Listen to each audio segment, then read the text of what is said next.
أعزائي المسافرين في رحلة الحياة. إلهي واسع الكرم ورب adik-adik yang tidak fokus di ilmu agama. Mungkin ada yang fokus di ilmu pertambangan, di ilmu keamanan, ilmu politik, ilmu ekonomi. Tidak masalah, umat Islam itu harus bermacam-macam. Tidak semuanya fokus dengan ilmu agama. Harus ada umat Islam yang fokus dengan ilmu-ilmu duniawi, supaya umat Islam ini menguasai dunia dan Islam ini tersebar di seluruh dunia. Nah, karena kalau umat Islam semuanya fokus ilmu agama saja, tidak ada yang belajar ilmu-ilmu duniawi, tidak ada yang terjun ke urusan-urusan duniawi, akan berbahaya.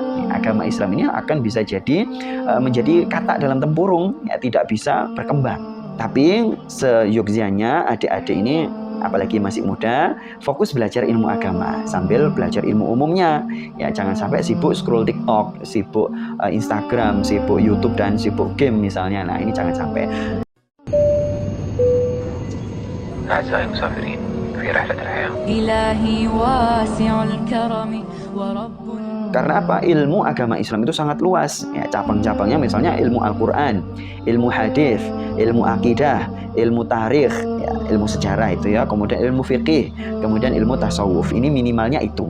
Adik-adik perlu belajar itu karena memang aspek-aspek dari agama Islam itu bisa dilihat dari sudut pandang itu. Artinya begini adik-adik, misalnya ya contoh. Nah, ini Ustadz kebetulan lagi nulis masalah tentang hukum berjual beli di masjid. Kira-kira hukumnya haram atau halal berjual beli di masjid? Menurut Imam At-Tirmidzi, bahwasanya memang ada sebagian ulama yang membolehkan jual beli di masjid. Tadi katanya haram. Nah, memang secara tekstual tidak ada bunyi haram. Idza ra'aitum man yabi'u aw yabta'u fil masjid faqulu la arbahallahu tijarataka. أعزائي المسافرين في رحلة الحياة. إلهي واسع الكرم ورب. Kalau kamu melihat orang yang membeli atau menjual di masjid, maka katakanlah kepadanya, semoga Allah tidak memberi keberuntungan kepada perdaganganmu. Kalimat Rasulullah tidak bilang haram. Mayoritas ulama sejak zaman para sahabat itu memang melarang jual beli di masjid. Sehingga kalau ada ulama yang membolehkan, nah Ukhti Ani tadi betul, boleh, tapi tidak pada tempatnya. Nah, sekarang ditambah ilmunya Ukhti Ani ya. Rasulullah mendoakan orang yang berjual beli di masjid itu tidak untung. Tapi Rasulullah tidak bilang haram. Nah, hanya saja kebanyakan ulama memahami hadis tersebut adalah berarti haram jual beli di masjid. Meskipun ada sebagian ulama 900 tahun yang lalu sudah menyimpulkan, ya itu bukan haram, tapi boleh-boleh saja, cuman tidak pada tempatnya. Jadi Ukhti Ani tadi sudah betul ya. Ustadz tidak bilang salah loh ya tadi ya. أعزائي المسافرين في رحلة الحياة. إلهي واسع الكرم ورب. Walaupun adik-adik misalnya nanti suatu saat bekerja di pertambangan, di perusahaan besar, di BUMN misalnya, atau jadi asisten presiden misalnya, atau jadi menteri apa, jadi duta besar misalnya, adik-adik tetap harus rajin baca Al-Quran. Sebisa mungkin one day one juz lah minimal, atau ditingkatkan lagi one day 2 juz, one day 3 juz, dan lain sebagainya.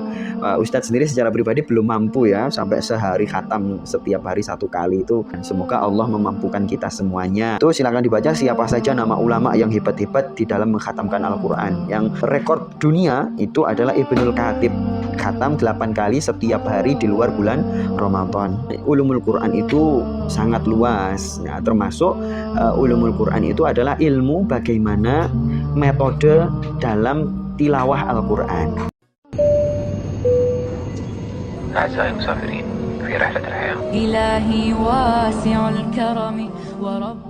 Tilawah Al-Quran itu ada cepat, ada tengah-tengah, ada lambat. Nah, itu boleh, tidak dilarang. Dan sudah diamalkan para ulama sejak ratusan tahun yang lalu. Karena apa? Ulama zaman dulu itu sibuk membaca Al-Quran plus sibuk memahami Al-Quran. Nah, memahami Al-Quran itu susah adik-adik. Ini misalnya di belakangnya Ustadz ini. Nah, di belakangnya Ustadz ini salah satu perpustakaannya Ustadz. Nih kitab-kitab yang berbahasa Arab ya. Ustadz juga belum khatam semuanya. Bacanya lompat-lompat. Ilmu Al-Quran itu luas sekali, sehingga adik-adik karena sibuk misalnya silahkan baca Al-Quran secara cepat. Dan itu tetap beretika terhadap Al-Quran.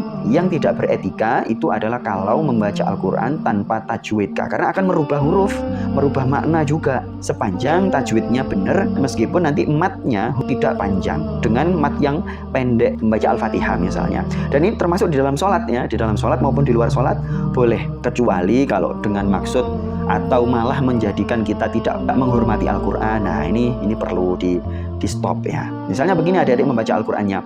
Bismillahirrahmanirrahim. Alhamdulillahirabbil alamin arrahmanir rahim maliki yaumiddin iyyaka na'budu wa iyyaka nasta'in ihdinas siratal mustaqim siratal ladzina an'amta 'alaihim ghairil maghdubi 'alaihim waladdallin. Amin. Masih ada panjangnya kan, dan bisa difahami bahwa itu adalah mat. Beda dengan begini, alhamdulillahirabbil alamin, alhamdulillahirabbil alamin, tidak ada matnya sama sekali. Nah, itu tidak boleh. Jadi beretika terhadap Al-Qur'an itu banyak, di antaranya adalah memperbanyak ilmu, membacanya juga sebanyak-banyaknya.